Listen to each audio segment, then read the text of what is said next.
نظم شکوہ تشریح شاعر علامہ اقبال 8ویں جماعت بک طاؤس آکسفورڈ شعر نمبر 1 2 3 حوالہ نظم شکوہ ہمارے قومی شاعر ڈاکٹر علامہ محمد اقبال کی تصنیف کردہ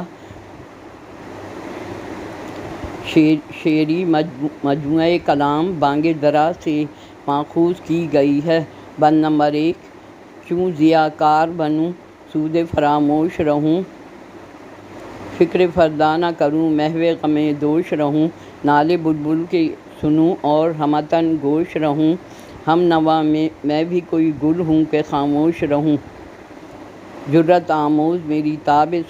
سخن ہے مجھ کو،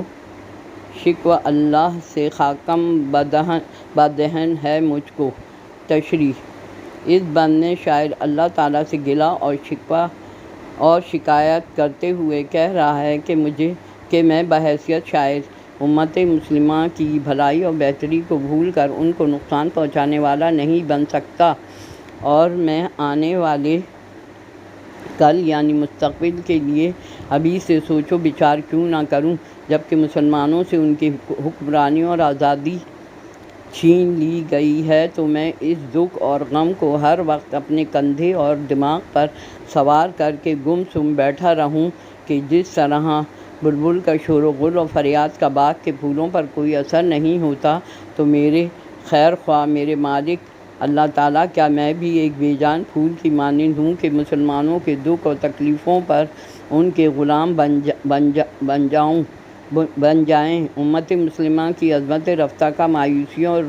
ذلتوں میں بدل جانا دیکھ کر میرا کلام گفتگو اور میری شاعری اب مزید اس ظلم کے اندھیروں کو برداشت نہیں کر پا رہی اور مجھے بے باکی پر اکسا رہی ہے، لیکن اللہ تعالیٰ تجھ سے گلہ یا شکایت کرنے سے پہلے میرے منہ میں خاک، کیونکہ یہ ادب الہی کے منافی بات ہوگی۔ بند نمبر 2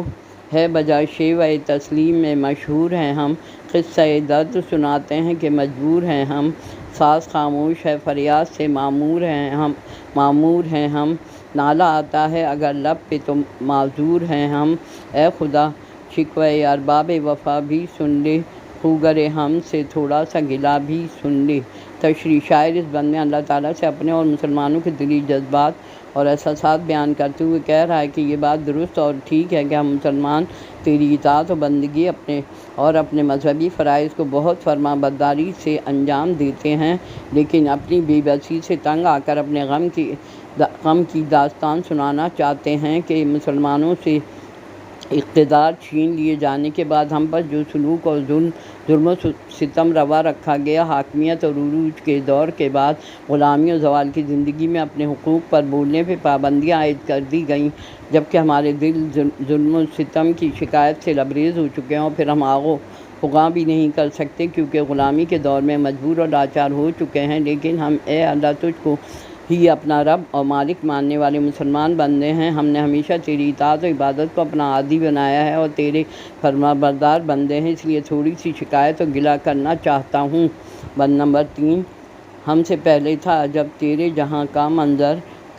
کہیں مسجود تھے پتھر کہیں معبود شجر، خوگر پیکر محسوس تھی انسان کی نظر، مانتا پھر کوئی ان دیکھے خدا کو کیوں کر، تجھ کو معلوم ہے لیتا تھا کوئی نام تیرا، قوت بازوئے مسلم نے کیا کام تیرا۔ تشریح اس بند میں شاعر اللہ تعالیٰ سے گلہ کرتے ہوئے کہہ رہا ہے کہ دین اسلام آنے سے پہلے اس دنیا